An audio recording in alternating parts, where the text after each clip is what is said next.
the other minerals. That's the real question. Your gold doesn't qualify in that regard, your gold question. Mr. Speaker, I stand guided. I thought since it was about exports, but I stand guided. I agree with you. Thank you. Parliamentary. Why do you want to further split your ignorance? Supplementary. Honorable member there. Thank you. Thank you, Mr. Speaker. My follow-up question to the Honorable Minister. Can you make your mic Get closer. Yeah, first, yes. Thank you. Thank you, Mr. Speaker, sir. My follow-up question to the Honorable Minister is with regards to his response on lithium. He indicated that they've suspended the exportation of lithium concentrate with immediate effect until further notice. So my follow-up question is, Honorable Minister, there's an SI, Honorable Speaker, there's an SI which was produced in 2023, which guaranteed the export of lithium concentrate and lithium ore to 2027. So all these lithium companies, they were guaranteed that they are going to export lithium concentrate up to 2027 as by the law.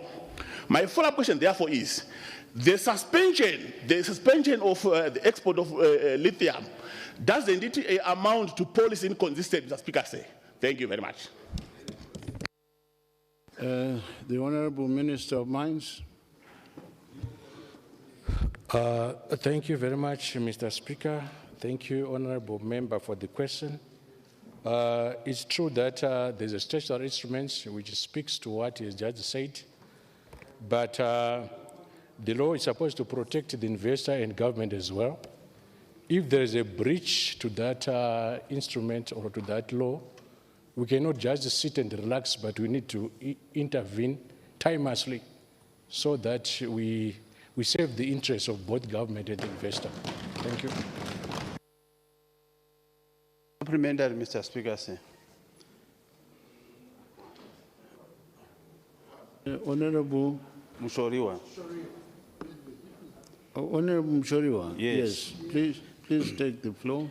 Thank you, Mr. Speaker, sir. Mr. Speaker, sir, my supplementary question to the Honorable Minister is in respect to his response that the government is currently crafting policy in respect to rare earth minerals. My question, therefore, is that is the government aware or has it done a study to find the quantum of our rare earth or their geographical location? Is indeed that we may probably be losing them because we haven't done any study. Honorable Minister. Thank you, Mr. Speaker, and thank you, Honorable, for the question. We are currently using our old data and geological information to depict where deposits are, but the measures that we are currently doing are to protect the minerals so that they do not leak from the country. We do not necessarily, based on a study, to stop exports or to see what's going out of the country, but we actually do some laboratory tests to see what's going out. As long as it's inside the country, we are sure we are secure. So very soon we'll be undertaking a geophysical aeromagnetic survey to quantify and detect where our mineral resources are. That way we will be able now to do proper research and studies to see where our rare earth are and what quantum do we have. Thank you. Thank you. Next honorable member to take the floor is Honorable S. Chuma.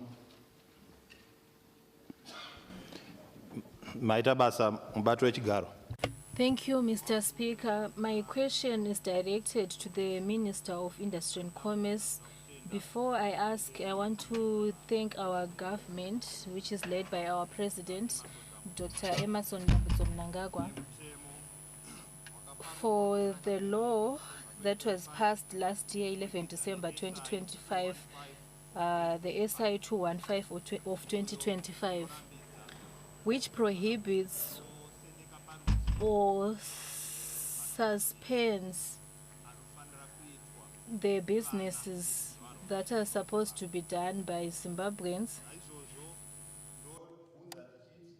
Honorable Speaker, wavapani tina kuona kufamba zvakanaka nekuda kwokuti kwatinobva uku vari nezvinotakura transport and logistics vakuchemawo kuti mukana uyoyo hausati wasvika zvakanaka izvo zvava sazimbabwe vatete.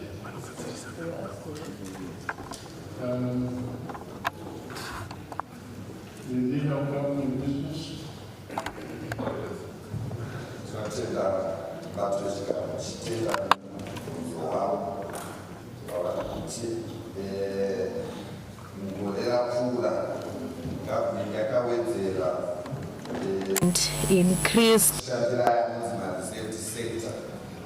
Vari kuti kutransport vanga kuti havana zvavari kuona zvati zvafamba. Mubato wechigaro takatenderana kuti tinopa nguva kuti vachona vane mabhizimisi iwayo vatsvage vavanogona kunge vachitengesera mashedzi kuti vange vachibuda mumabhizinesi iwayo by 2020. So that they will then exit those businesses by 2027. Since the SI was passed last year, I think the government is now supposed to be doing a survey to see the I think it is still early for the government to do a service. Let us give the government time so that the Ministry of Industry and the businesses, the businessmen, business people will meet up and deliberate on that. For the businesses which are being run by foreigners, for them to exit and give shares of their businesses. I'm not seeing any supplementary. Mozeri. Honorable Mozeri. Thank you, Mr. Speaker. Mr. Speaker, I've been to Parliamentary this afternoon. I would want to commend the government for the work that is being carried out in our major hospitals. But my question goes to the Minister of Health. It seems there is a traditional barrier on qualified and experienced doctors, foreign trained doctors here in Zimbabwe. My question is, what is the government policy on recruiting these doctors, because we've seen they are now preferring to go to neighboring countries? Thank you. Leader of government business. Minister, you are hiding there. Take the floor, please. Thank you, Mr. Speaker. Say good afternoon. I want also to thank the honorable member for the question. There is actually no barrier as per the question. The actual is when, can I say a person, or not a student, a person has decided to go out and train or acquire skills which are also found in his or her same country. When he comes back, in order for him to be enrolled in the same country where he has come to work or to offer the services, he has to go some under examinations which will make him or her feel in the same way, the same curriculum which was offered to the same students in this same country are. So most of them who are failing to register in the country, they would not have gone through the process of the country to go to the countries which are selected countries where if they go and train and when they come back, they automatically fit in with the same curriculum which is in our country. But most of them we have followed the system, and we have done the examinations which are required to be done when they come back after trained outside. Mostly of them, they are registered and are offered employment, except for those ones who would have failed to meet the requirements which are supposed to be fulfilled. I so submit. Thank you, Honourable Minister. Supplementary. Supplementary, Mr. Speaker. My question was directly looking at those specialties or subspecialties that we have qualified in other countries and allowed to offer services in those countries. My question was, at what time do you allow them to practice? I was looking at the time frame, the minister to give this house the time frame that they allow those trained doctors who are qualified already to practice in our hospitals. Thank you. The Honourable Minister. Thank you, Mr. Speaker, and I want also to thank you the additional question. The issue is there is no specific time. It's unfortunate that I don't know the exact specialty which they are referring to, because in area of specialization, there are also time frames which are given to a cadre who has been training outside to come and fulfill that particular period, so that if they fulfill within that particular period, they are required to register and give the specialized training they have acquired elsewhere. I thank you. Thank you. Supplementary. Yes, another supplementary. Thank you. Honourable Bajira, is it? Yes, Mr. Speaker. Please proceed. Thank you so much, Mr. Speaker. My supplementary question is with respect to the additional examinations that those who want to practice in our health sector have to take if they have foreign qualifications. Is this additional examination exclusive to Zimbabweans who want to come and practice back home if they studied abroad, or even foreign nationals who have got qualifications from their own countries? When they come here, they have to go through some local examination. We have seen doctors from other countries in the global south practicing in our health institutions. Do they also have to go through local examination, or it's exclusive to locals? Honourable Minister. Thank you, Mr. Speaker. I want also to thank Honourable Bajila for the supplementary question. I believe we'll be dealing with human lives. So this applies to everyone, be it local or international, because whenever these foreign doctors are being recruited to come and offer services in Zimbabwe, every standard procedure is being done to make sure that is this a qualified doctor, is it a specialized doctor in this particular field where we want to fill in, other than to say we just do it for the local or trained doctors who have maybe trained outside to come and give a specialty. But medically and health professions, it also applies to everyone who wants to work in Zimbabwe and give services to our local people. I thank you. Thank you. Sorry, yes. Point of clarification, Mr. Honourable Speaker. Why don't you ask your supplementary question? Thank you, Mr. Speaker. Let me ask you as a supplementary question. I want the Honourable Minister to advise this House. When we ask for experts, medical doctors, like for instance from Cuba or any other country that could have a surplus medical personnel, is the minister telling this Augusta House that those medical personnel... Address the chair. Mr. Speaker, I want to find out whether those medical personnel will also go through the written examinations that our own Zimbabweans who have studied the medicine in Zambia or South Africa are forced to do. Honourable Minister. Thank you, Mr. Speaker. I want to thank the Honourable Mshoriwa for the question. As I said earlier on, let's say a country like particularly Zimbabwe would want to fill in a gap, or we want an exchange knowledge to say some of the skilled activities or procedures are done in Cuba, we specifically look for that particular person or for those particular people who would come and do the exchange knowledge with our own local doctors. And if you have seen these doctors, when they come, they don't automatically come and work on their own without our own local doctors who have also specialized in that particular area.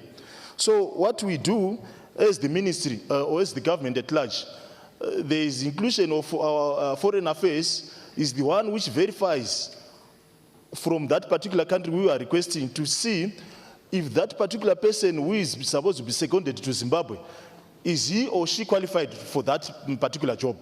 Then, before he or she comes, there are some procedures which he or she does from that under supervision to make sure that if what we are looking for, and is he going to execute that duty at a particular, but for the benefit of this house, as the country, we cannot go and look for somebody who haven't done a procedure which have not seen and recommended, which has not been seen by our own people who are from that particular country where that person coming from. Even if we wanted to employ, or like what we do when we buy machines, we send our expertise to that particular country where that machine is manufactured or produced, so that we know it's going to work for us. Same applies with these medical personnel which comes to Zimbabwe. We would know that they do these procedures in their particular country, and these procedures they come up successfully. So that's why we would maybe call them also to do the exchange knowledge with our own doctors, so that our own local doctors also learn from them how do they do it and how do they go about it, so that we have a successful procedure. I thank you. Supplementary. Supplementary. Yes, Honorable Chidua. Yeah, thank you, Mr. Speaker, sir. Regionally, there is the regional qualifications framework, where if a qualification is recognized in Zambia by the government, by the qualifications authority there, automatically it is recognized here in Zimbabwe. And I wanted to find out, when it comes to international countries, not in the region, don't we have mechanisms where we have got bilateral arrangements with the specific countries where if any institution is recognized there, automatically the qualification, when it is brought here in Zimbabwe, it will be recognized without the holder of a qualification going through this process? The Honorable Minister. Thank you, Mr. Speaker. I want also to thank Honorable Chidua for the supplementary question. I think, as I said earlier on, that regionally, yes, we've got programs which we know that when a cadre is trained in South Africa, Zambia, or Botswana, automatically, if he or she comes to Zimbabwe, automatically fits in. Also, internationally, there are countries. That's why I've said earlier on that, as per the original question, that some cadres who have gone outside the country to train, they can go and train wherever they want, but some of the countries, we don't have the standard mechanism which we accept in here locally, so that's why they are, when they come back, they are asked.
that if the conflict extends, we will be able to get fuel for our operations in the country, including LPG gas. I thank you, Mr. Speaker. Sir.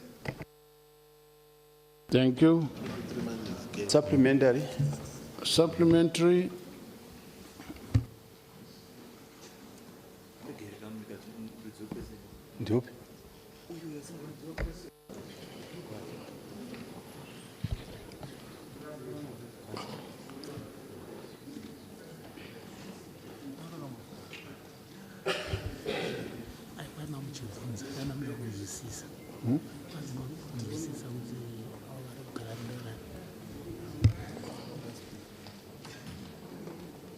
Sergeant, should I proceed Sergeant with my at supplementary, Arms, Mr. just a Speaker? second. Okay. Sergeant at Arms.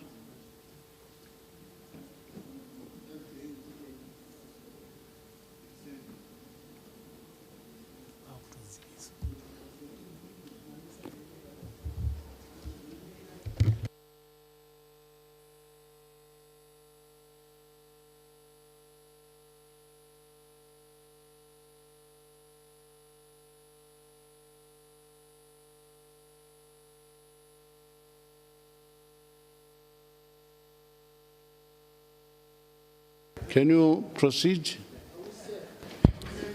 Thank you, Mr. Speaker. Sir. My supplementary question is,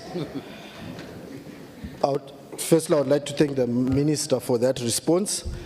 And my supplementary question is that, yes, it's pleasing to know that they are aware of the stock reserves that are there, but if conflict should persist, considering it will increase voyage time around the Cape of Good Hope, that means also the prices is going to go up.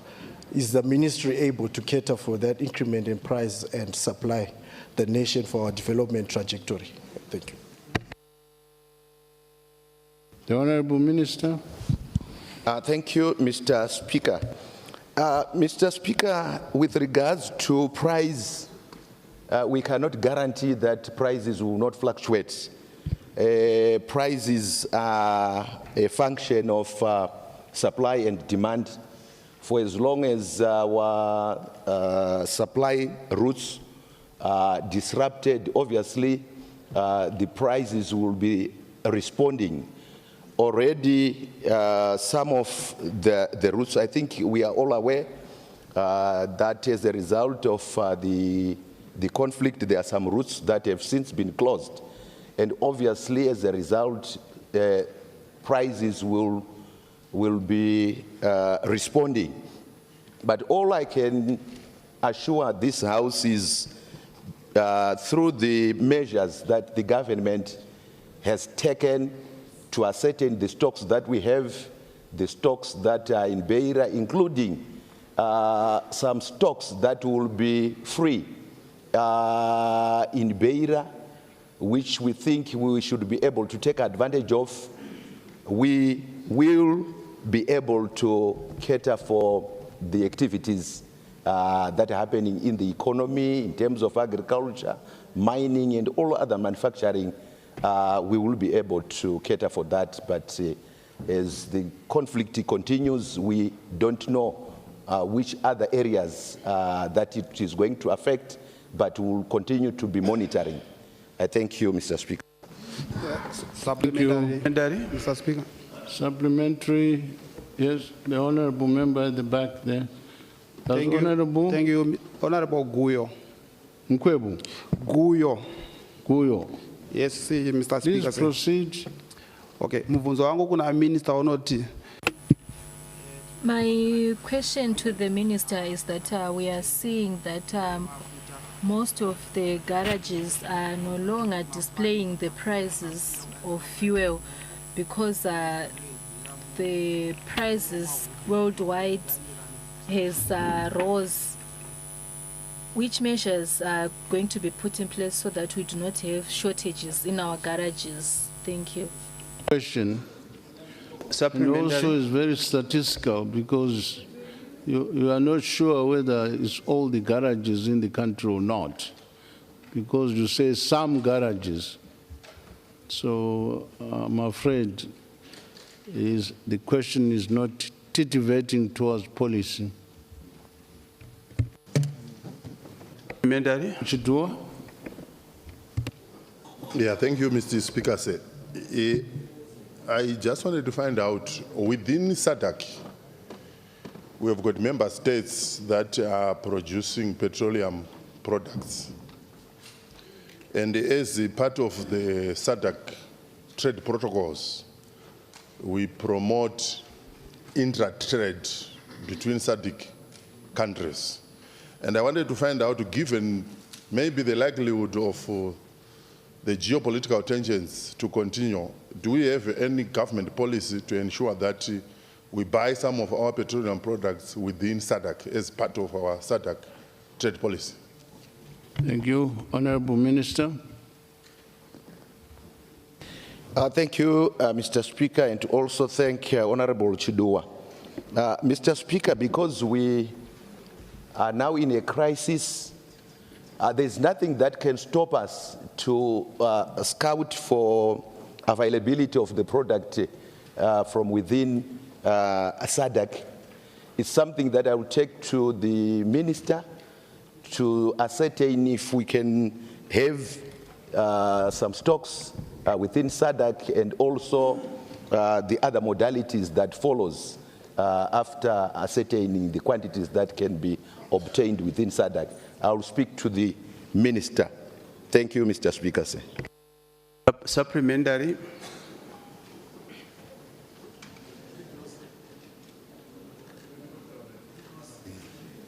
I don't, sorry, Honorable Mshoriwa, Thank supplementary. you.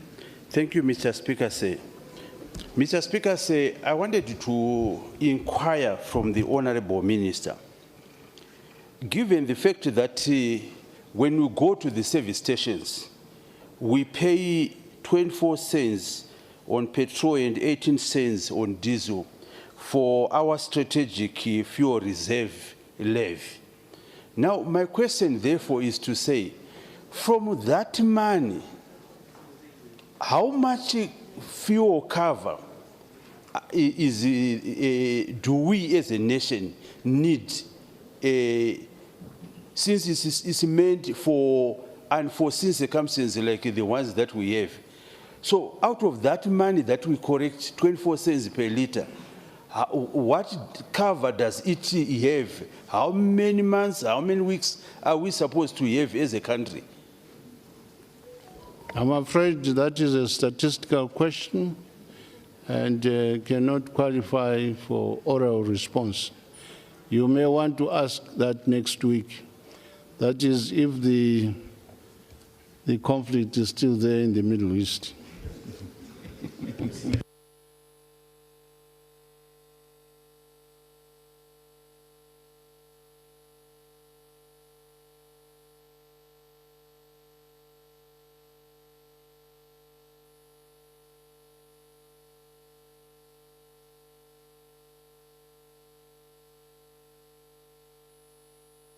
The next member to take the floor is Honorable J. Mapiki.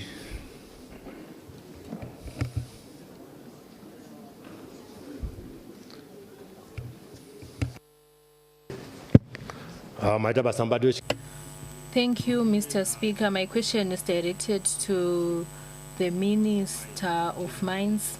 I would like to thank them for stopping of exporting raw minerals. My question is that as a nation, if we prepared for the minerals that are being exposed, do we have any knowledge or expertise that the minerals can be beneficiated in here, making our own industries and having partners who are well versed in this industry? Thank you. The Honorable Minister of Mines. Thank you, Mr. Speaker. May Honorable Mapiki repeat his question?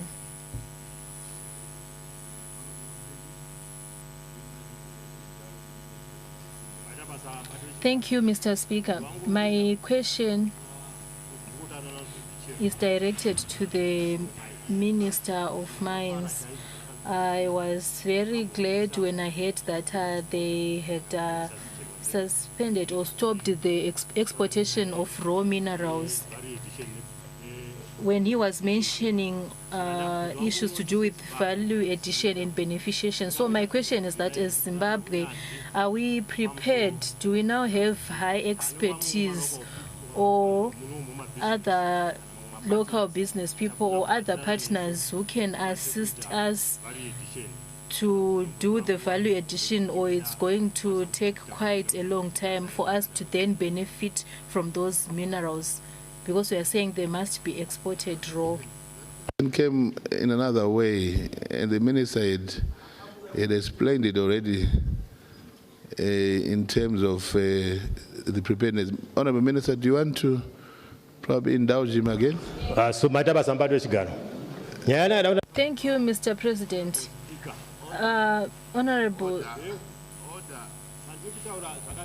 what I am saying is different from what has already been stated. I wanted to understand that us as a country, since we have stopped the export of minerals, do we now have expertise to make or to process our minerals here? That was the question. Minister of Mines, order. There is only one Honourable Minister of Mines. Thank you, Mr. Speaker. Thank you, Honorable Mapiki, for your question. We have various minerals here in Zimbabwe. Some of the minerals are known, others are not yet known, but of the minerals that we know, we have others which are being value added or beneficiated, such that when being exported, they will be charged more. So we realized that some companies or investors came and started beneficiating the minerals. We then have others who does not want to beneficiate and they're just exporting. There are others as well who are exporting minerals that are not yet beneficiated. So we have different categories of minerals which were being exported. There are those of people who were beneficiating, and there are other mischievous who are just exported raw minerals.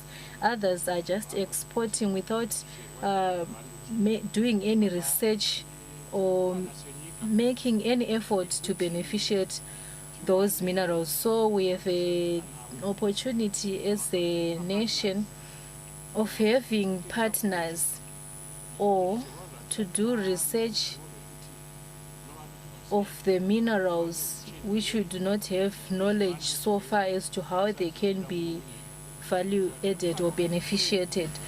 So we have an opportunity with many people from outside, many outsiders who are willing to work with the government through the Ministry of Mines to assist us to have knowledge of how to beneficiate our minerals. So I'm saying we are working very hard as Ministry of Mines to have knowledge on the minerals which are not yet being beneficiated, on how to beneficiate them. That is why I have said we are putting policies in place. We are doing some research on how to add value to those minerals in the next few coming days. Thank you. Yes, Honourable Mapiki. Thank you, Mr. Speaker. I appreciate the answer from the Minister, but my question is are there any measures put in place? Because we have seen that our investors like Buse and HIT can now make cell phones and solar panels from lithium. So are there any measures for them to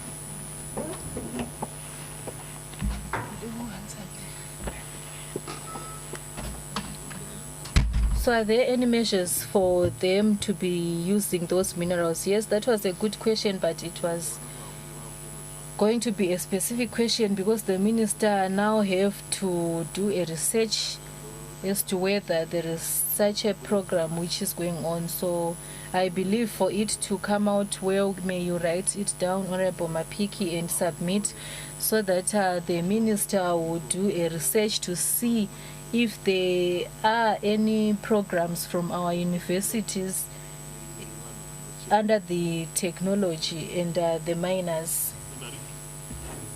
Yes, Honorable Madziwanika. Thank you, Mr. Speaker. My supplementary question to the minister is that, Minister, yes, we have seen it. You want to do value addition beneficiation. My supplementary question is that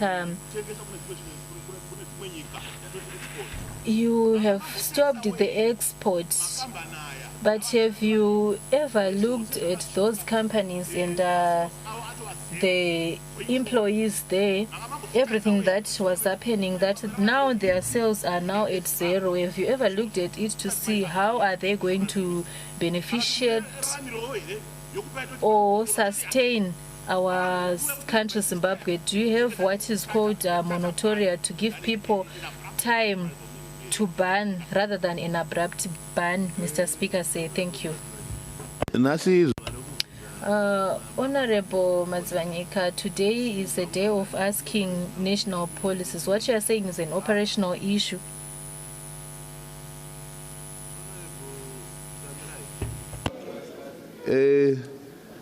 We're doing serious business. So can you leave the house for at least 20 minutes and cool down? You come back after 20 minutes. Please leave the house.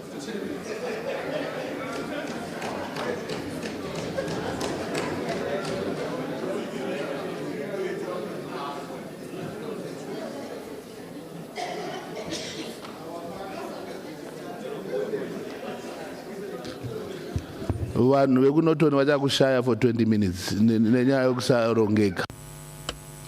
People from Norton are not going to see you for 20 minutes because you are disorganized. That question will not stand. Maybe you can indulge me, Mr. Speaker. My question was that can the government do what is called in English moratoria as a warning to the export of minerals so that they plan their departure than an abrupt ban? So it's a policy question, Mr. Speaker. Say for that moratorium, so that there's that good relationship between industry, business, and government. Thank you, Mr. Speaker. So, in other words, you want the country to suffer more losses? And okay, Honourable Minister, do you want to respond to that?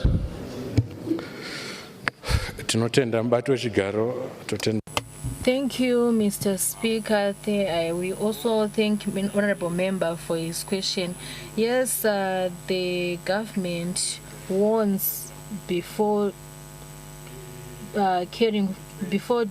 proceeding with its plans. In 2020, we released a statutory instrument which bans the export on raw minerals.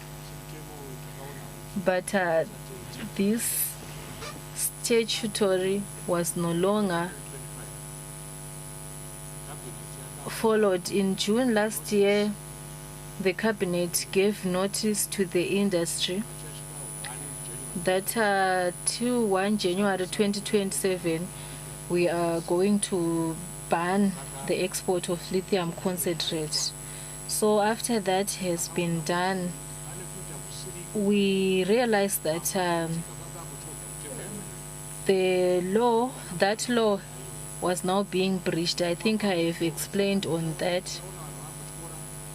So after seeing that the law was breached and the notice was being breached, or the statutory instrument that would have been passed by the government, we do not continue looking at it, but we will do some measures to control what is happening. Still on that, we held a meeting with the industry today. We discussed and we agreed on the way forward. So we are expecting that they are going to rectify or correct what they were not doing properly. So we are waiting for them to correct, and they have admitted that indeed they were not doing it properly. So they had been warned before, but if they breached the law, the government is a mandate to discipline or to correct what is being done. Thank you. Thank you, Honorable. Honorable Minister. Thank you, Honorable Speaker. My supplementary question is what concrete measures have been put in place by government to ensure that the beneficiation part is not going to remain simply as a paper policy. And I want to just find out if we have got any safeguarding mechanisms that are in place which we can safely say that we can rely on, especially pertaining to the foreign partners or companies that may dominate this value chain that we're currently talking about, and as such end up undermining the national owners. I thank you. Yes, Honourable Minister of Mines. Thank you, Mr. Speaker. Thank you, Honourable Member, for the follow-up question. Government is doing a lot of measures to make sure that the policies we are putting on ground are not going to be talk shows, but will be transformed into practicality. To start with, like I've said, we are doing, or we are currently firming up on mineral development policies. These will speak to beneficiation strategies for each particular mineral. Number two, we are also going to be instituting standard operating procedures at entry level of investment. We've been discussing with the ZEDA, so that when investors come, they are fully briefed of government expectation with regard to mineral development and beneficiation. We are also going around to check if companies or the industry is complying with government expectation with regard to mineral value addition and beneficiation. The current ban on export of unbeneficiated minerals or partially beneficiated mineral is enough testament that we are walking the talk, and we want to see beneficiation facilities built in the country. Already, several companies have set base in the country in that regard. Thank you. Thank you, Honourable Minister of Mines. The next member to take the floor is Honourable Kuka.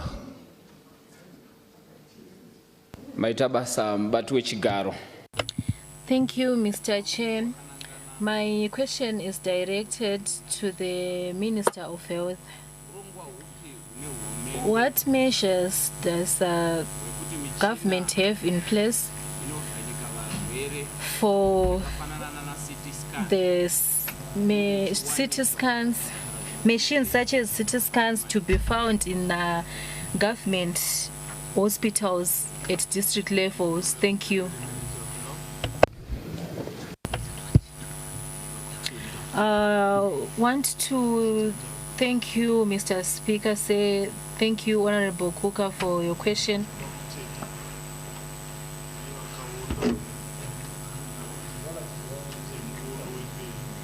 We also want to thank those who have put in place the Vision 2030. The government is busy putting measures in place to give machines to the districts, because the plans that we have as ministry and government is for us to prevent diseases from their root cause, so that they will not reach to bad levels. So the primary health care, we wanted to start at low grassroots. Now we have specialists who are going to the districts, visiting patients there,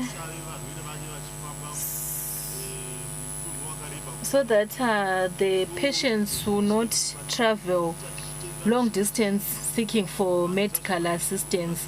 But that is why you are seeing that we are improving our hospitals. We are now doing it at district level. After that, we want to go to rural health centers so that they will have doctors there, because the wish of our president Mnangagwa is for people not to walk a long distance looking for a doctor, but doctors must be close to the people. Thank you. Honorable Kuka. Maitabasa Mbatu Chigaro, ndinotenda Minister Nemindo. Chair, thank you for the response, Minister. Honorable Chair, I'm responding to the question of CT scan because that machine, because that is the machine that is being used, that help people to know where to go. So if these machines are not there in government hospitals and found in private hospitals, it's caused for CT scan prices to be high.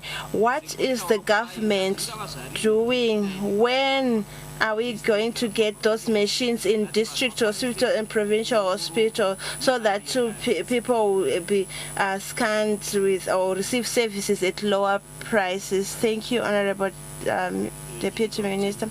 Thank you. Since I have highlighted before that in building our country, we are doing it together through our President Idi Mnangagwa.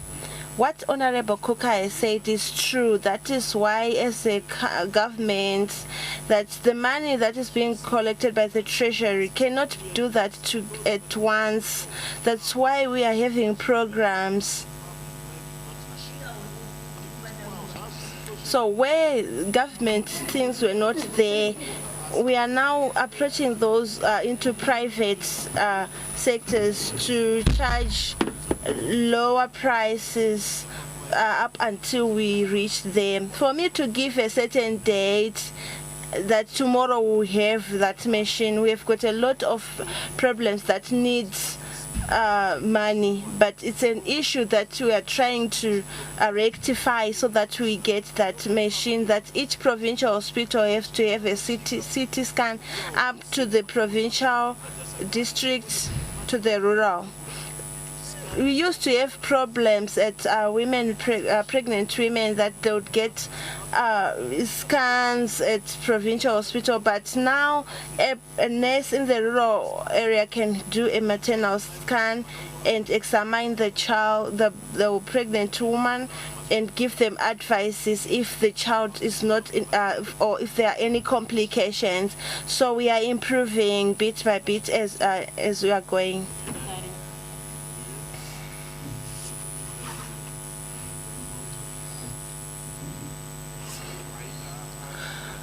Thank you, Honorable Chair. I heard the minister saying that money budgeted for health is not enough. I want the minister to tell us what programs do they have that the money deducted for health left, the money deducted from airtime, from the data that we buy, is it being used or for it's supposed to be used as it is supposed to be? The money is supposed to buy machines that are not there in hospitals.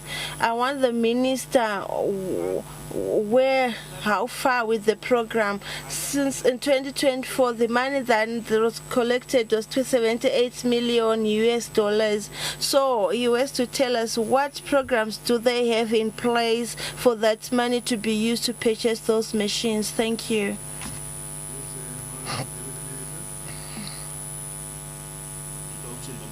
Thank you, Honorable Chair. Thank you, Honorable Hamauskwa. I'd like to talk about that the money is not enough. The money that we would have requested, we are trying that to fulfill, but the problem is that the machines that we have, some machines will be outdated. We have to replace some machines as we go.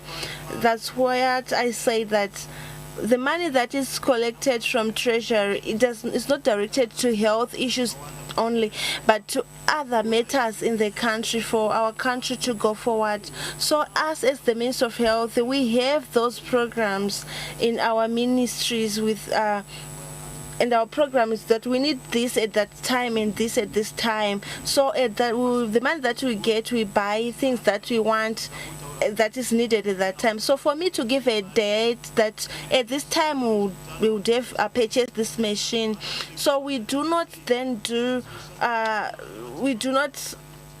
researches to know that this money that was collected was used to buy this. So the money that would be given will then buy what we would have requested to buy. So the machines that we want is that we want the machines to be found in provincial districts up to the rural hospital. Thank you.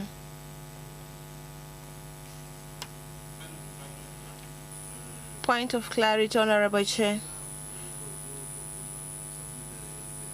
Wait, so that your supplementary, last question, supplementary question will be asked. Maybe it will be clearer to you. Thank you, Honorable Chair. My question I want to add is, I heard you say that the machines are being purchased.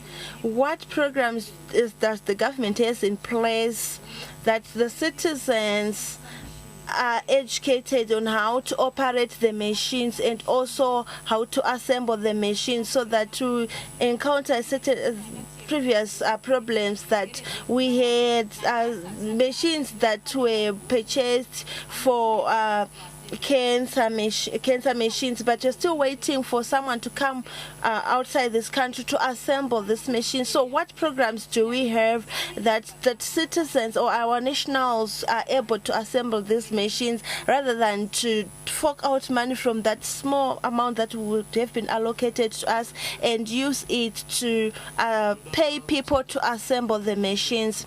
Thank you. I want to thank you, Honorable Tobaiwa. It's our wish, and it's something good to have our own nationals doing that. But what the problem is that we cannot assemble or make these machines. So when we purchase these machines, we would want a warrant for the contracts, that if you give us the machine, when the machine arrives, for it to say it's now operating, you are the ones who know where it's supposed to be placed for it to operate, how long it will stay before it will have a fault. Even if your property, on property, you ask for a warrant how it operates, or how it, because you want whatever you would have bought. Maybe if you take it home, when you get there, you are told that you realize it's not operating, so you will want that situation. So where we buy the machines, we want someone close or near to us whom they trust, those who had made that machine, that when we buy that machine, the person who will be servicing or assembling the machine they will assign that person to us. But with time, when we start making these machines in our own country, that person will be here, and the person who will service or assemble it will be here. So there won't be any money that we'll be using.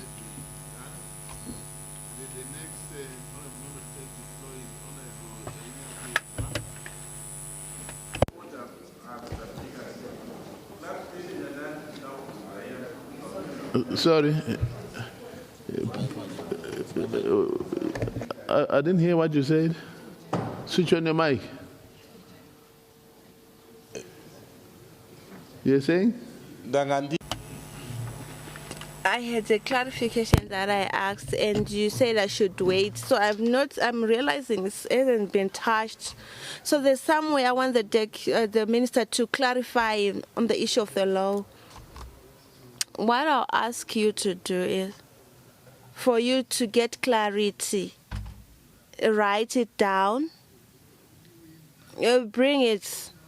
The minister will go through it and then will respond to you very well that you will be satisfied.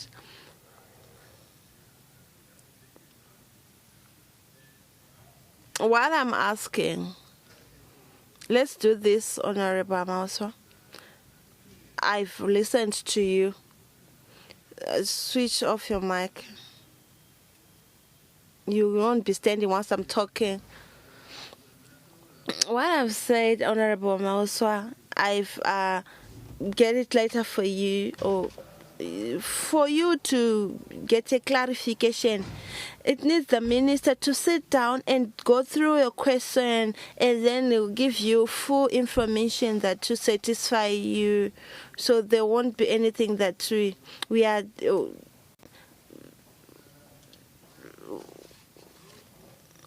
We're wasting time that people should be asking. Sit. Please take your seat, Honorable Amauswa. Please take your seat. If you hear me, please take your seat. Nice to ask would have been. Thank you. On a point of privilege, Mr. Speaker. Sorry? On a point of privilege. Point of privilege? Yes, Mr. Speaker. And she, the one to. I thought that the question had many attention. If we be allowed that people increase the number who have to ask, we want to do something that is not on the law.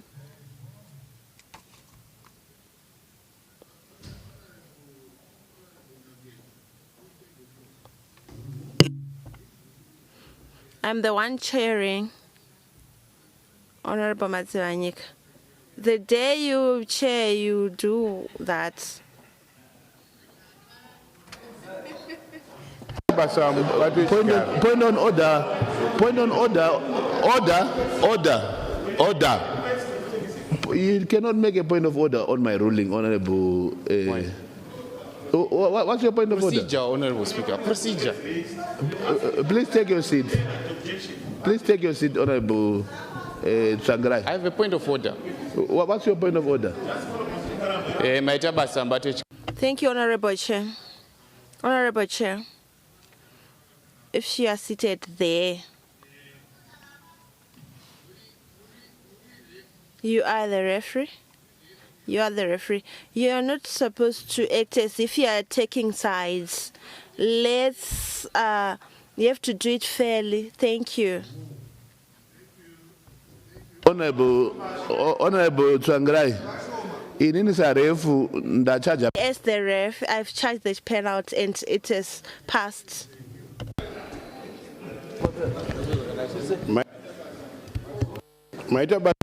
Thank you, Honorable Chair. Good day.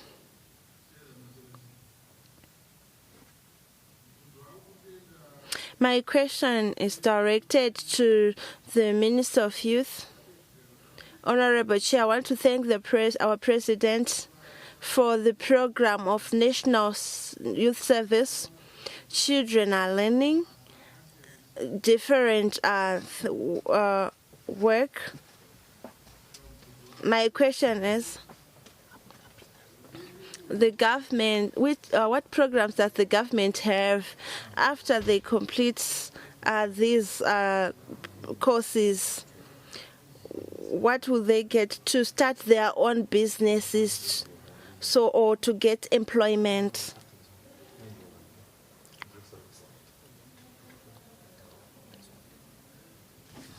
Of youth, leader of government business, Honorable Nyagedzwa, tokumbira mudzokorore muchinanga nepo pane mubvunzo wenyu kuitira kuti mubatsirike from maita basa mubato wechigaro. Honorable Speaker, my question is, what programs does the government have for children who would have completed National Youth Service training? How are they to get employment? What programs are in place for the children not to go back to drug and substance abuse? Business. Do not tender, but Thank you, Honorable Speaker. I would like to thank for the question that what programs does the government have for children who would have completed National Youth Service and for them to get employment. Honorable Speaker, the program that government has that for the children, if they finish or complete school or A-level, before they go to university or to do any other courses, they must pass through the National Youth Service for them to learn, for them to have dignity and to be proudly Zimbabweans, to know about the liberation. Most countries worldwide, they do that. That you cannot get a job or proceed to a higher level of education without passing through National Youth Service. So National Youth Service is not for you. If you complete it, you get employment. It's a preparatory course for you to know what it means to be a Zimbabwean. And then you venture into different aspects. Thank you, Honorable Speaker.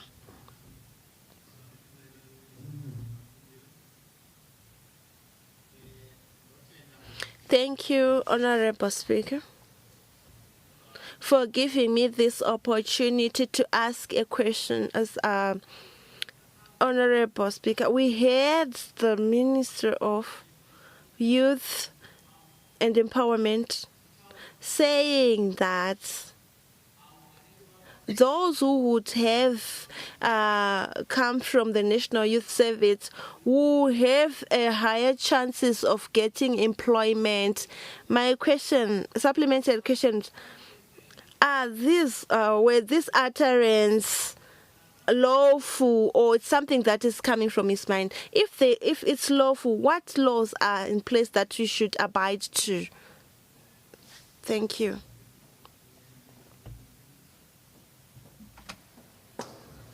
Thank you, Honorable Speaker.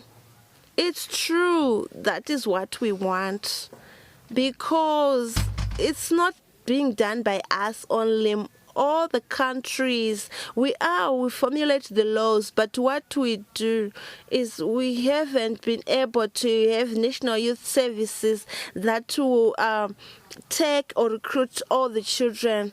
We are not yet have enough.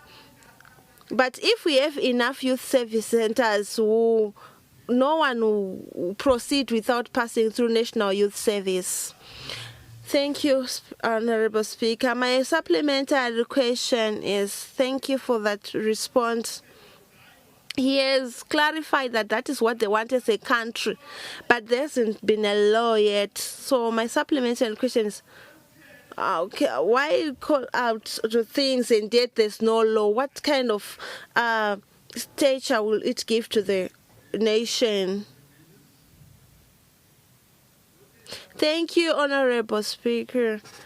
We'll keep on announcing it because that is what we want. We will not stop Because if we stop announcing that if we have our national youth services in Zimbabwe, we will forget. So that's our national goal. If we have a national youth service all over, it will ban, and it will give us dignity, and we'll be proud. And then you go out saying that we are proud Zimbabweans, we now do national youth services. Thank you, Honorable Speaker.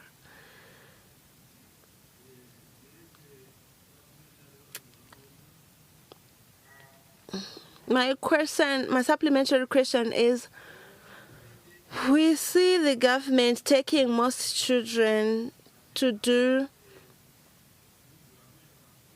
who are given scholarships.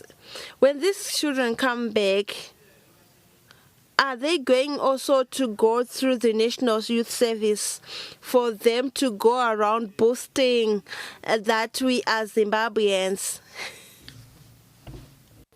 Honorable Leader of Government Business. Thank you, Honorable Speaker. Let me come again. I will keep on repeating it. All the children that will go through the National Service Center, even if you go and learn in England, you come back, we'll send you back to National Youth Service for you to get employed. That is what we want to encourage. No matter whether you have been sent by the government or it's your own funding, you go through National Youth Service.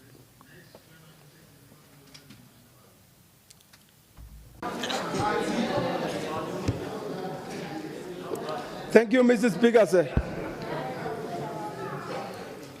My question is direct to the Minister of Mines.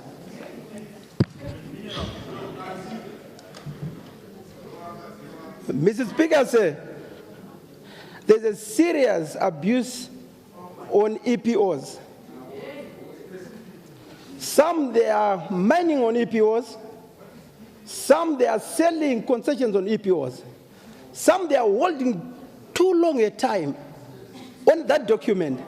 Is there any policy to make sure that document is well protected? Thank you.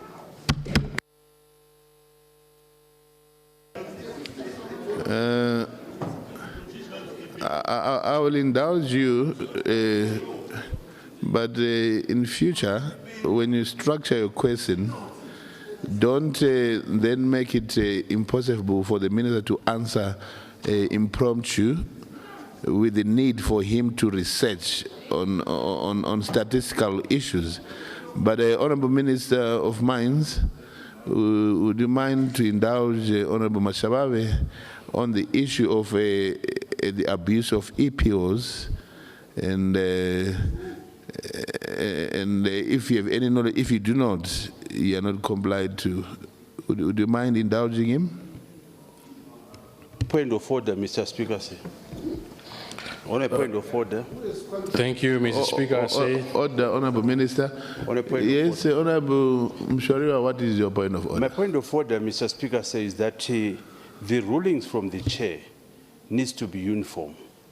When we have rulings from the chair, when similar questions of this nature are asked, and then we are told that, no, this is a statistical, this needs to be a written question, we cannot then have a variation where it appears other people tend to benefit and yet others are deprived of the same situation. Thank you, Honorable Mshoriwa, for that observation, but unfortunately, I'm a different chair. I understand where he's coming from. He probably didn't put it properly. That's why I asked the minister to indulge him. If we rule here with an iron fist, most of you will not be able to come through with any question at all. Honorable Minister, please.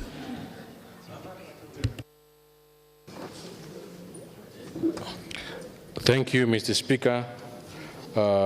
Thank you, Honorable, for your question. The purpose of EPOs primarily is to prospect for minerals, prospect and explore for minerals. But there are some holders of EPOs who give consent to some people to mine within their EPOs. When that consent is given, the ministry can issue a title on such areas where consent has been granted. There's also an issue of illegal mining, which may happen in EPOs without the knowledge of the ministry. And at times, even the EPO holder may not be aware, because at times you talk of 60,000 hectares. The holder may not know what is happening at the other end of this 60,000 hectare EPO. But all the same, I would like to ask the honorable member to inform me if ever there's any EPO which he thinks is not properly managed, or which he thinks there are some issues, so that we can also investigate and see what exactly is happening there. Thank you. Thank you very much, Honorable Minister. I don't see any supplementary. Supplementary, Speaker. Supplementary.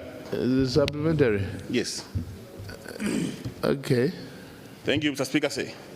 Mr. Speaker, I'm very much concerned about the size of 65,000 square meters, which is allocated to a single EPO with regards to the size of mining land in Zimbabwe.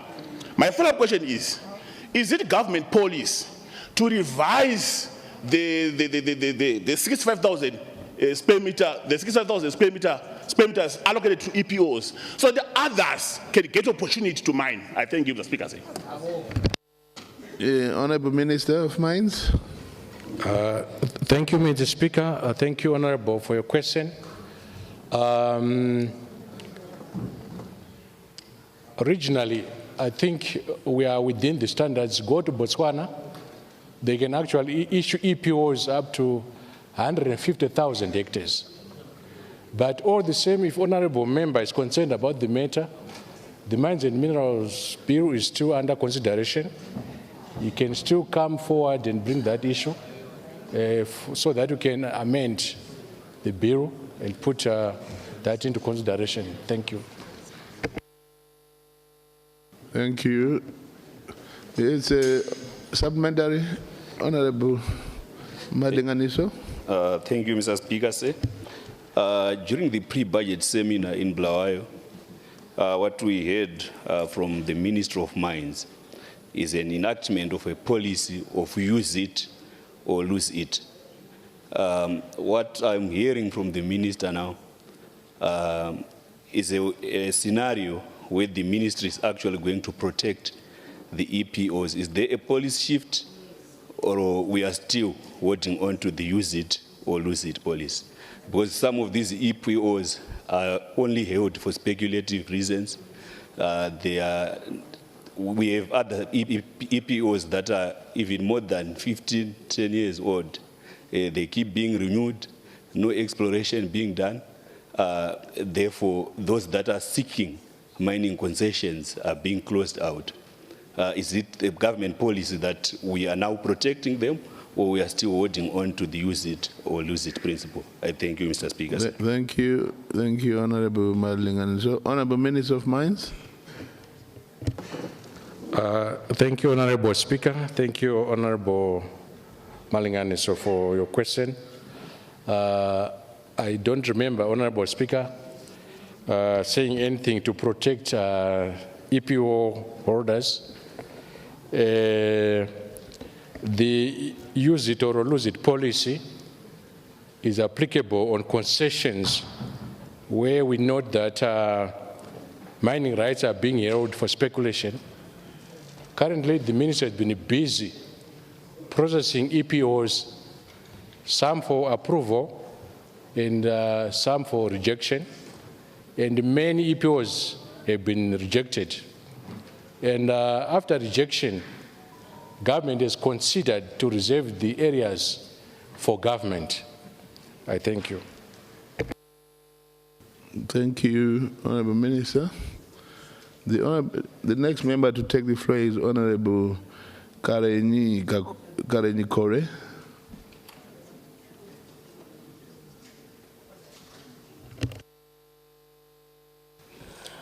Thank you, Mr. Speaker, sir.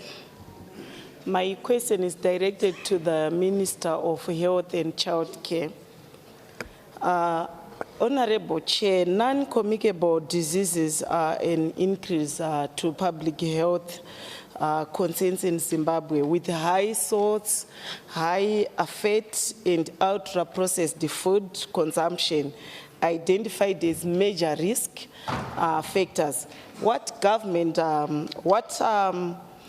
is government doing, or what are the steps which are they taking to strengthen the existing food legislation, such as Food and Food Standards Act, to incorporate measures that improve consumer awareness, including mandatory front of packaging warning labels in line with the World Health Organizations? I thank you.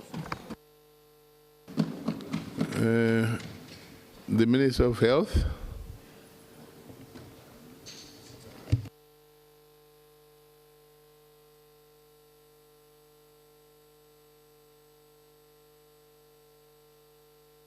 Thank you very much, Mr. Speaker, sir.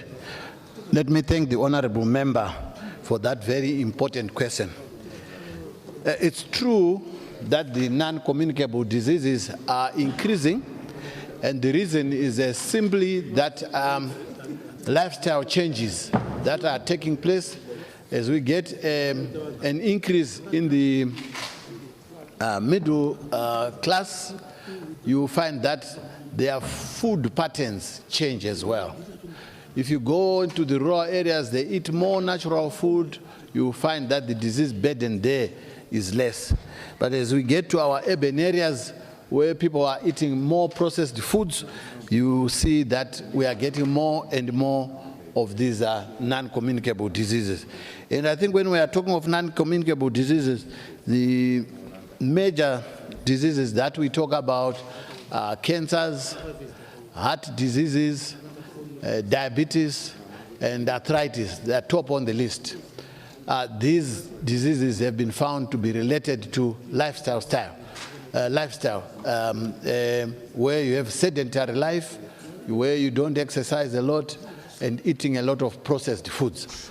Our ministry is doing a lot in terms of addressing these issues.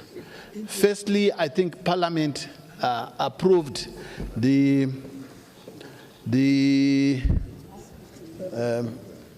tax on sugar, and then also tax on what you call these takeaways, fast foods. This is actually to discourage our society from eating these foods because they contribute a lot to non-communicable diseases. Mr. Speaker, we have this Food Standards Association, which actually governs the production of foods in all our factories. They set the standards, and as you know, one of the requirements is that the package, any packaged food, must show what is in that food packet in terms of protein, fat, sugar, and even the minerals. It's a must that it must be there. They also do the inspections, and we administer the act to make sure that companies are compliant with those regulations. We have outreach programs as a ministry where screening is done for these diseases so that treatment is instituted. But also during these outreach programs, there's health education. First, what they do is to do health education to the people who come for screening, and then the screening starts, and those who have been identified to have these diseases are then treated. So we are actually doing a lot. Maybe you may not know, but recently in January, we actually commissioned 8 mobile trucks to go around the provinces so that the screening the screening is increased. We have also been doing screening for cancer, especially the common cancer, cervical cancer and breast cancer and prostate cancer for men. These are the top cancers, and they are now being able to be screened, rapid tests being done, and we are increasing those tests throughout the country. So I think those are some of the things that we are doing to make sure that the non-communicable diseases can be reduced and that our population is more educated on the dangers of the non-communicable disease and eating the processed foods. I thank you. Thank you, Honorable Minister, for the comprehensive response. The next member to take the floor is Honorable P. Guyo. Thank you, Mr. Speaker. My question is directed to the Minister of Finance. Mr. Speaker, sir, I wanted to find, it's a follow-up question. I wanted to find out, I wanted to find out if the ministry have started putting in place the disbursement modalities of the 2% tax that is being collected from the lithium and granite mines. And if they have started, when do we expect it? If not, what is the exact timeline for these funds to reach the ground? I thank you.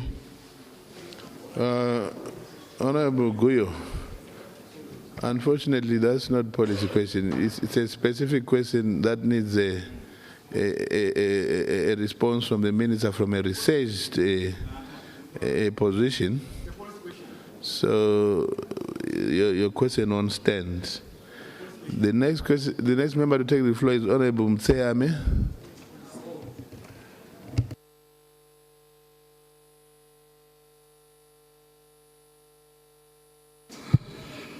Thank you, Honorable Speaker.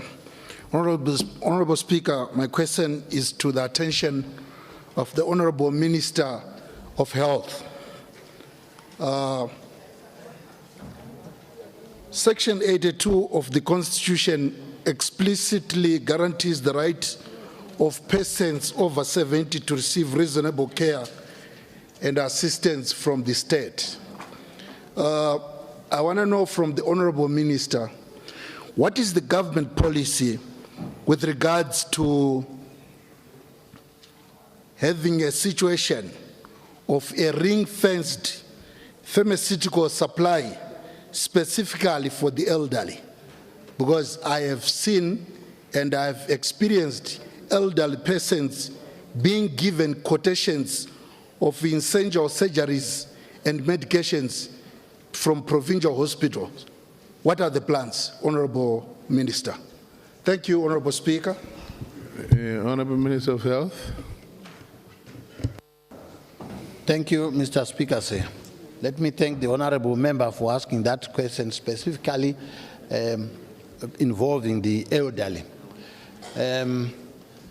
It is true that we in our public institutions, we have said the elderly,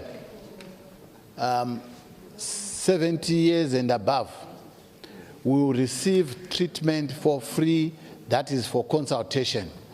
We are in the process of including all the treatment from consultation, investigations, and treatment. This will be included in the National Health Insurance Bill, which we are going to bring to Parliament, and all those things will be included there. We are also revising other treatment modalities involving pregnant women, those with mental health, children under the age of 5, etc. They will also be included in the bill. We are also advocating for ring-fencing all funds that are related to health, like the airtime levy, the sugar tax, the sin taxes, so that all those monies can be accounted for and they can help in the treatment of the targeted groups. I thank you. Have a supplementary. Honorable Minister. Yes, supplementary, Honorable Mtsami. Thank you, Honorable Speaker. My supplementary question to the attention of the Honorable Minister of Health, bearing in mind the presentation that he has just done. What is the response, bearing in mind that these elderly, as of now, the government is taking responsibility for the consultations. That's the end of it. But the bigger part, which involves a lot of money, is the medication, the scans, and all that. With the bill and all that you have said, Honorable Minister, when do we expect effecting of attention by the government to give attention to medicals as well as the scans and all the necessary expensive part of medication?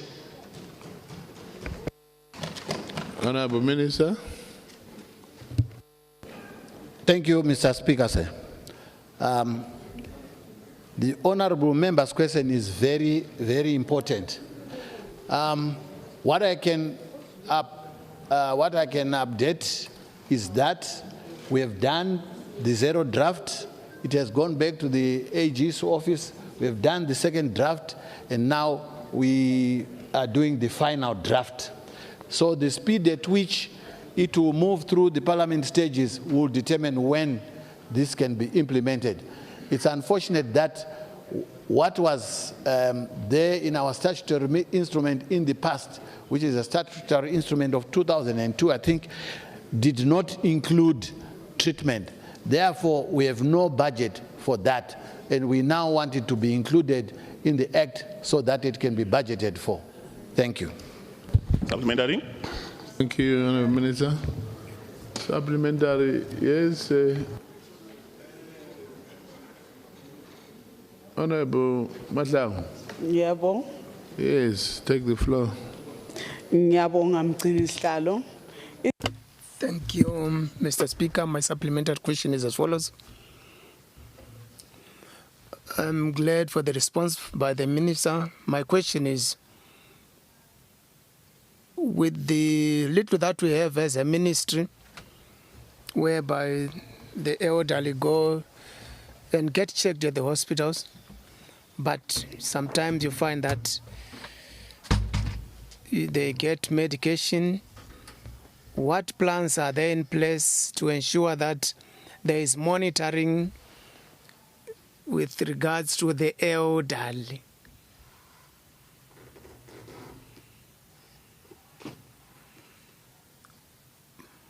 What plans do we have in place to ensure that we have people monitoring that the elderly receive all what is due to them, be it medication or scans?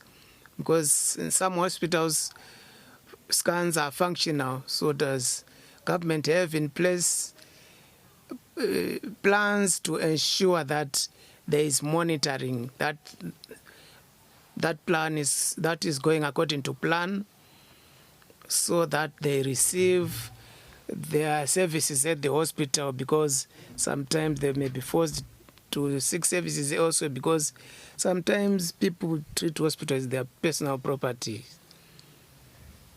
I might have missed the first part because of challenges with this communication, and the volume was a bit very low. But I think what I got is, do we have monitoring in place to make sure that what is supposed to happen is happening at our institutions? First and foremost, those who run the hospitals are responsible to make sure that whatever is in our statutes is implemented as it is.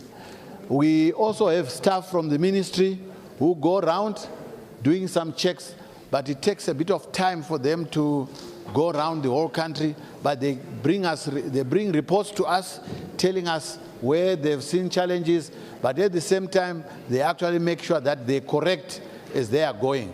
That is how we monitor. Now, in terms of facilities, some of our facilities not having enough of the equipment. It's true, but this is what we are now implementing through the sugar tax. We started with procurement of cancer machines. which we reported last time that 2 of the machines are already in the country and the other 2 are waiting shipment from the Netherlands. We don't know whether this is not going to be affected by the disturbances in the Middle East there, because I'm sure the shipping is supposed to go through the Strait of Hormuz. But the procurement has been done. We are in the next stage where we have said all provincial hospitals, all central hospitals are going to get new X-ray machines, new CT scan machines, and for the central hospitals, they are also going to get additional MRI scans machines. This will make sure that all our provincial hospitals and central hospitals have got diagnostic equipment.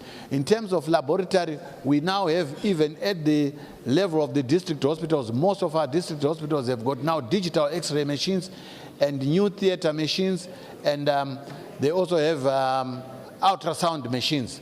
So we are moving with the procurement to make sure that all our institutions are adequately equipped, so that those who Minister, honourable members, can we keep our voices low?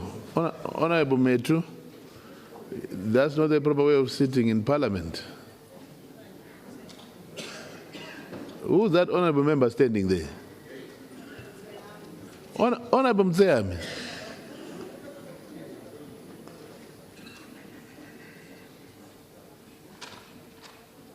Can the minister please be heard in silence? Thank you. You may proceed, Honourable Minister. Thank you, Mr. Speaker, sir. So, as I was saying, we are actually at a very advanced level in terms of equipping our district hospitals, our provincial hospitals, and our central hospitals, so that those patients who seek medical attention in our public health institutions do not have to go and get tests done in the private sector. And this will also bring the cost to a very, very affordable cost. So those are the things that we are doing as a ministry to ensure that every Zimbabwean citizen will end up getting quality care in our institutions. I thank you. Point of privilege. Thank you, Honourable Member. Point of privilege. Point of privilege? Yes. Yes. Maitaba Sambatwe Chigaro. Thank you, Honorable Speaker. Since last year, we requested for ministerial statement. Firstly, we wanted to know the state of the hospitals and also medication. Secondly, we requested ministerial statement pertaining the issue of sugar tax. So my request is the minister should clarify and include everything, because we requested for 3 ministerial statements. So it's my request, Honorable Speaker, that we get a report of everything that we requested from the minister. Thank you.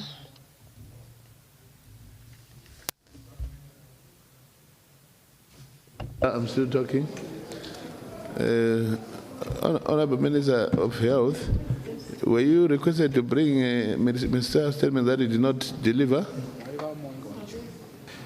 Mr. Speaker, sir, I brought papers to this August House last time, the ministerial statements, but I was not given a chance to present them. But I can do it again. I've got the, but now they're a bit outdated. Can you give me a week to spruce them up so that they are up to date, because so many changes have taken place since that time? Yes, please. I think please go and redo them to update them to your current status, and then present them to the House. Thank you. Supplementary. Order, honourable members. In terms of standing order number 68. Time for questions without notice is expired. Questions with notice. Mr. Speaker. Yes. Thank you so much, Mr. Speaker. I would like to request that time for questions without notice be extended by 30 minutes. Who seconds? A second. I second.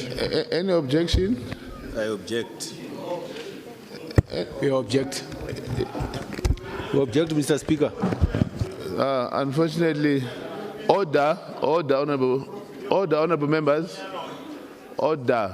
Unfortunately, Honorable Bajila, there is an objection. Yes, you objected. So we move on. Question number 1, Honorable Makumire. Question 1, Mr. Speaker. Sorry. Is there anyone from the Minister of Home Affairs here? So we'll defer that question to next week. And question number 2 and 3 as well for Honorable Chidziba will defer.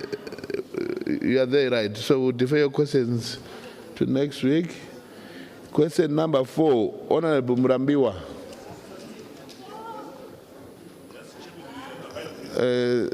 Honorable Mrambiwa is not there, so the Minister of Health, you can submit your response. Question number 5, Honorable Bajila. Question number 5, Mr. Speaker. Yes, Honorable Minister of Health. Thank you, Mr. Speaker, sir. Let me start by thanking Honorable Bajila for the question, which has got 3 parts. The first part is to ask the Minister of Health and Child Care to inform the House on the following. A, the systems and procedures currently in place for the authentication of ordinary level certificates during shortlisting processes for applicants to the Diploma in General Nursing program. Mr. Speaker, sir, during interviews, shortlisted candidates are asked to bring original O-level certificates which are checked by human resources officers. However, the HR may not be able to pick forged certificates. When successful candidates report for training, certificates are sent to ZIMSEC for verification, and a fee of $7 is paid for each certificate by the candidate. B, the penalties imposed on student nurses who are found to have submitted fraudulent ordinary level certificates after admission to a school of nursing. Mr. Speaker, sir, once a candidate is confirmed to have a forged certificate, the case is referred to the police and the penalty is given by the court. The respective school of nursing then carries out an assessment and then dismisses the student for fraudulent certificates. This is done by the Minister of Health and Child Care Assessment Committee. The third and last question was the prevalence of fraudulent ordinary level certificates detected among nursing students over the past 5 years. Mr. Speaker, sir, the prevalence of fraudulent certificates over the past 5 years were 14 for registered general nurses and 6 for primary care nurses. I've put that on a table, but let me just run through the cases institution by institution. Mupilo Central Hospital, for the registered general nurses, Mupilo Central Hospital had 3 cases over the past 5 years. Chitungwiza, 3. Parenyatwa, 2. Morgan Mission Hospital, 1. Gutu Mission Hospital, 1. Victoria Chitepo Provincial Hospital, 1. Bonda Mission Hospital, 1. St. Teresa Mission, 1. Muvonde, 1. Bringing the total to 14. For the primary care nurses, Murambinda, 1. Silvera Mission, 3. Bonda Mission, 1. Sanyati, 1. To make a total of 6. I present, Mr. Speaker, sir. Thank you, Honorable Minister. Supplementary. Yes, Honorable Bajila, supplementary question. Thank you so much, Mr. Speaker. I wish to thank the Minister for the response. Now, Mr. Speaker, the people who submit these fraudulent certificates eventually go to class and get trained for whatever period before they are caught using taxpayers' monies.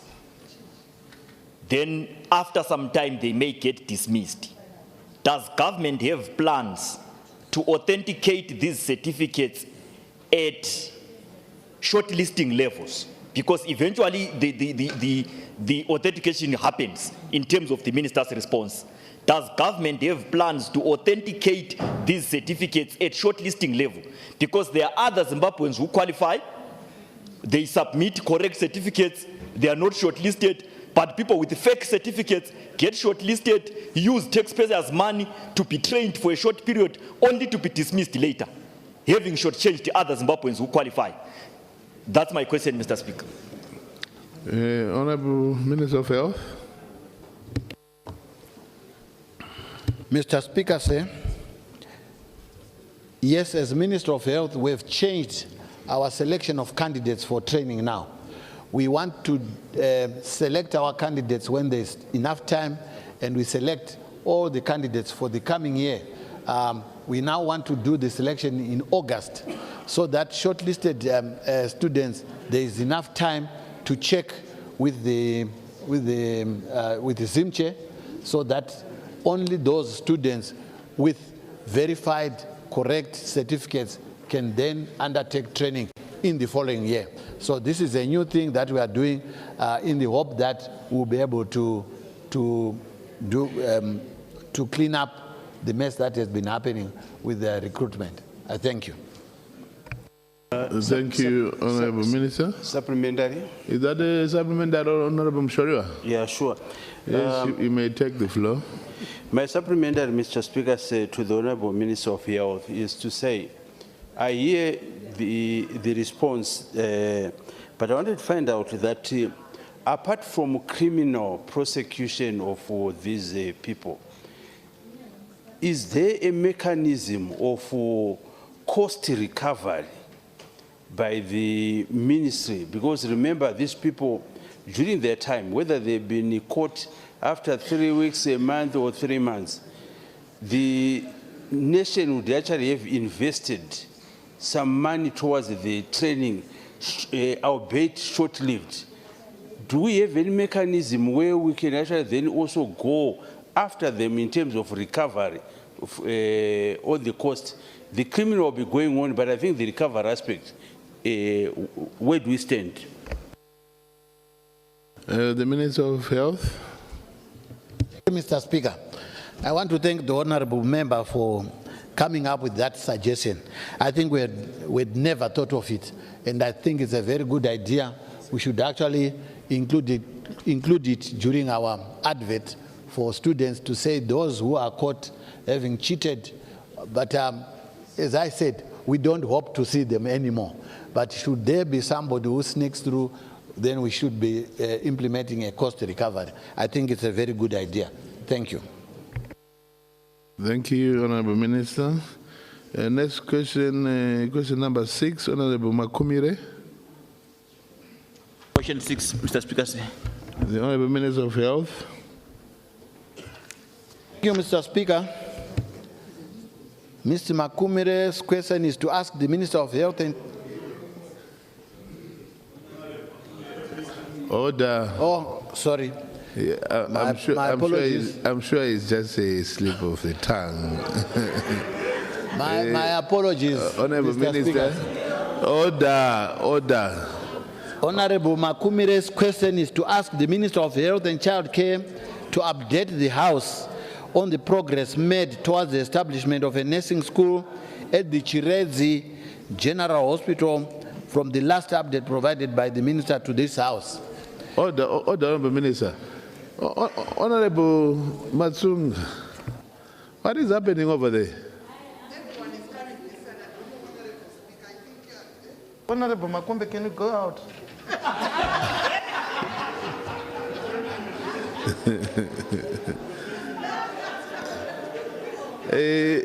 Well, very soon we'll end up rearranging that corner. It's a noisy corner. We can... please, let's keep it low, because we need to hear what the minister says. You ask the questions, so please listen so that the minister responds to your questions that you have asked. So can we keep it low, please? Honorable Minister, you may continue. Thank you, Mr. Speaker, sir. In line with the Minister of Health and Child Care's thrust of doubling health workforce by 2030, the only infrastructure in place for a school of nursing is a nurses' home, which can accommodate 40 students. The hospital has adequate land for construction of various buildings. Therefore, to establish a school of nursing at Chiredzi Hospital, the Minister of Health and Child Care is canvassing for funding from Treasury through public sector investment project for the construction of new infrastructure such as school of nursing block, demonstration room, desks and chairs, computers, chairs and books for the library, offices for tutors, accommodation for tutors, and beds and mattresses for student accommodation. The other route that might be used to get funding for the project would be through devolution funds from Masvingo provincial allocation for 2026 financial year. Thank you. Supplementary. Thank you, Honorable Minister. Yes, Honorable Makumire. Ndotenda mbato chigaro ne minduro ya pure. Thank you, Mr. Speaker, for the response that has been given by the Honorable Minister in the endeavor to bring a nursing school in Chiredzi district. My follow-up question is, I'm aware that the government is trying to come up with a program where they are working in partnership with a sugar milling company so that they be a nursing school. When you went to Wange and saw the model, what have they come up with? When is this program going to come to fruition so that we can have a nursing school in Chiredzi districts? I thank you. Honorable Minister, you did not respond to this one. Please do so that you may be satisfied. As I have earlier on said, our program as government is that we would want to raise money through the treasury. But we do not bar those that want to come into private partnerships, those that represent Chiredzi. We also allow them to come up with funding so that the sugar growers or millers can come on board so that we go into partnership in order to bring this program to fruition. Programs vary from one district or from one place to another. The miners also produce monies for coming up with hospitals in such areas, but we have not yet received any funding from sugar growers in Chiredzi. But we would be happy if proxies can approach them and urge them to also fund us into private partnerships. Thank you.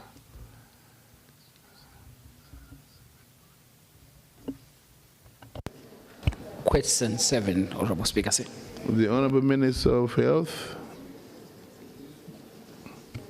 Thank you, Mr. Speaker. I want to thank Honorable Kufa for his question, which is to ask the Minister of Health and Child Care to inform the House the plans in place for Gweru Provincial Hospital to provide post-mortem services, as these services are currently being sought from Bulawayo. Mr. Speaker, at Gweru Provincial Hospital, there are government medical officers, whom we call the GMOs, who are trained to do ordinary post-mortems like road traffic accidents and maternal deaths. But for the forensic pathology, it requires a highly trained pathologist, and there's none in Gweru. Currently, Zimbabwe is using Cuban forensic pathologists based at Parliamentary group of hospitals in Harare and United Bulawayo hospitals in Bulawayo. Parliamentary group of hospitals will be taking care of the northern region, while United Bulawayo hospitals takes care of the southern region. Training of Zimbabwean forensic pathologists has started at the University of Zimbabwe with Cuban trainers who were recruited in April 2025 by myself, the Honorable Minister of Health and Child Care, when I visited Cuba. These specialists arrived in the country in September 2025, and they've since started work in collaboration with UZ to conduct a 4-year postgraduate forensic training program. We hope this will provide us with a long-lasting solution to our shortage of forensic pathologists. Meanwhile, there is a locally trained histopathologist based at Mpilo Hospital providing clinical and general post-mortem services for the southern region. We anticipate that we may get another histopathologist to be based at Gweru Provincial Hospital to provide services and also participate at Midlands State University Medical School. I thank you. Thank you. Yes, Honorable Madlanyika. Attenda. Ndotenda gurukotane mindo ya hapa. I thank the Honorable Minister for the reports. Indeed, the issue of the pathologists that you have referred to is a cause for concern. If one is died in Masvingo when road traffic accidents in Masvingo, the body is moved from Masvingo to Bulawayo. The same applies also in the northern region. The distances are too much. As a doctor, are we failing to have pathologists within the districts? Or is it government's policy to have pathologists at district levels whilst others are being trained? I thank you.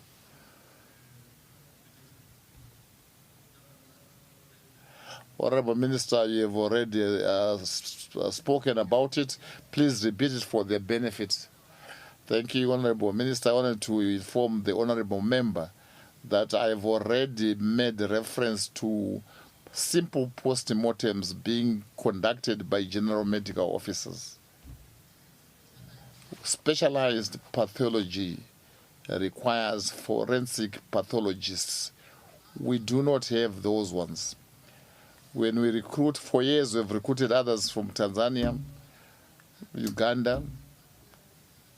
They come here for a short spell of time and they go back because they will not be happy with their remuneration. Furthermore, we cannot force doctors to go and specialize in a particular field. What we're doing at the moment is we have specialist forensic pathologists from Cuba, and I managed to recruit 3 of them. One of the professors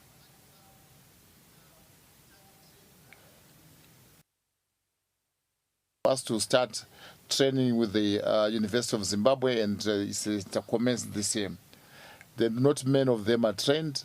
There would be a group of 5, but once we produce at least 5 per each year, in 3 years' time, we'll be having numbers that we can use and slowly get to the required figures so that each district will have its own forensic pathologist. We cannot make an ordinary doctor do pathology.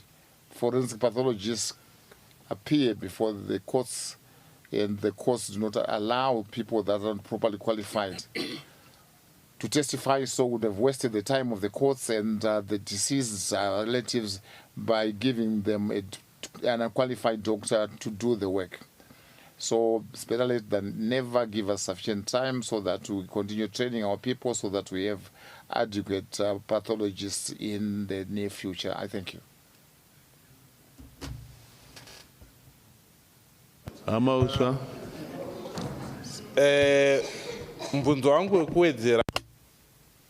My supplementary question is there no government program to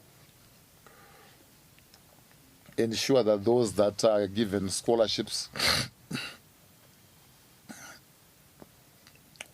so that when they want to come up with more pathologists, they can ask those that are in charge of scholarships, since the same government they work as a whole government approach. Can there be a provision made for those, let's say 2 or 3 that go to Cuba, since it's our friend that will go train in pathology?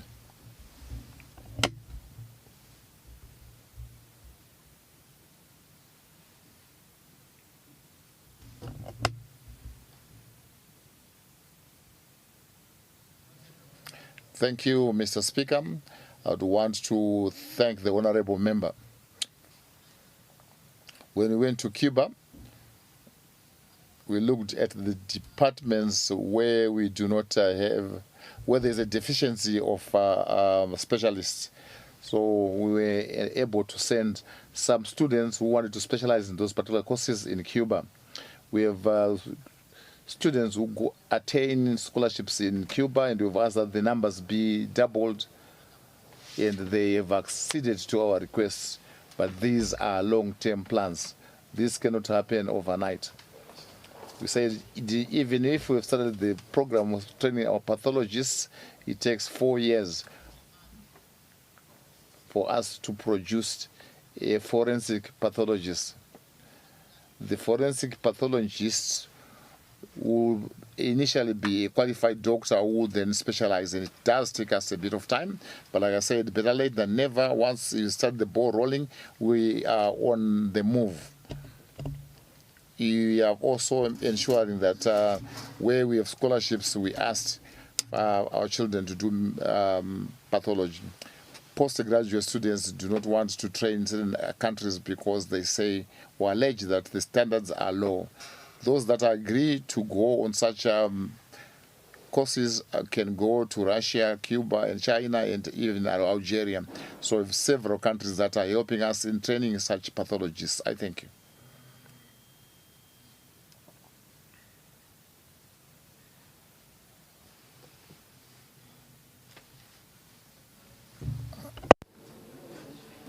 Question number 8, Honorable Speaker. The Honourable Minister of Health and Child Care. Thank you, Mr. Speaker, sir. I want to thank the Honourable